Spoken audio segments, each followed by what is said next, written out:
Hey team, welcome back. Leaders reculture. Some cultures and workplaces really need some work. Actually, many do. Work culture has been relabeled recently as well-being, student well-being, staff well-being, employee well-being. Circle back.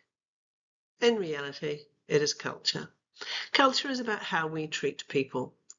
What do we do or not do to make this place a great place to work? How do things work here? How do things happen and how do things get done? And is this good?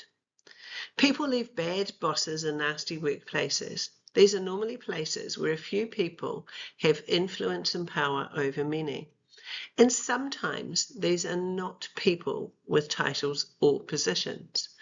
This can be certain people who control others with a look or silence. These are all part of culture.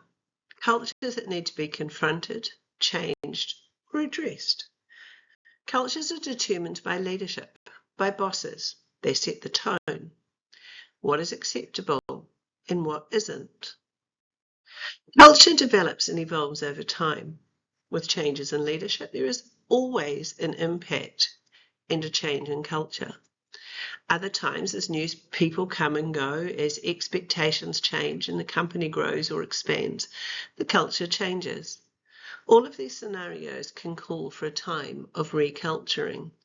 New dynamics, new needs, and new people call it for reculturing. New people don't know any different. They begin reading the situation, working out the rules of the game, and then they start playing. For the old players, it's a different story though. For a different way of working, it can mean resistance and a lot of hard work.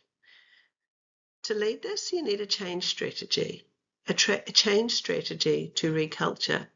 This can mean you will have to deal with those who are digging their heels in and hanging on to what has always been done, those who held the power or controlled others. We will die by the sword. We invested so much. This is the way that we've always done it. It works. We don't need to change. Reculturing is hard work. It may or may not mean changing systems. What it means is that we begin to focus on what is acceptable in our communication channels, how we work, and often expectations.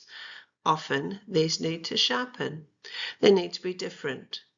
The power holders in the old system are your greatest resistors.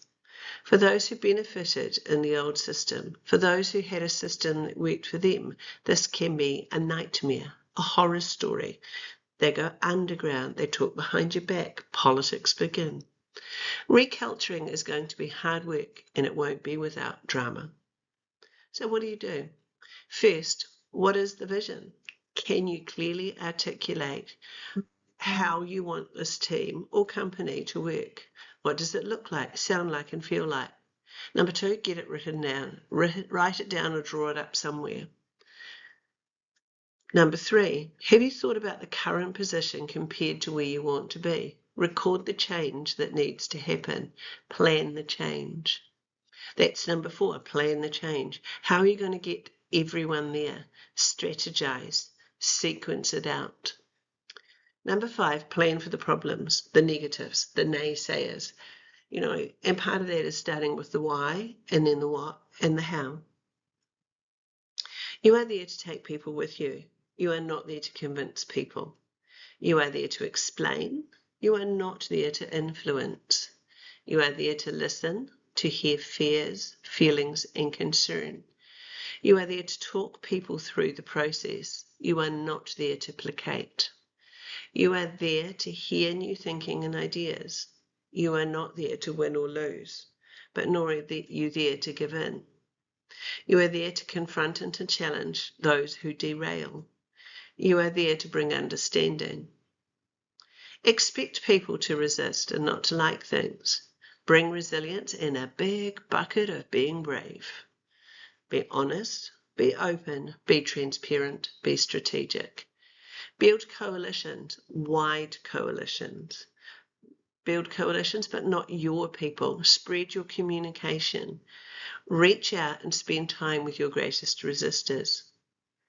Give people time. Hold on to the bigger picture. Answer questions.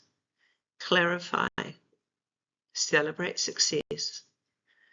And take the small wins.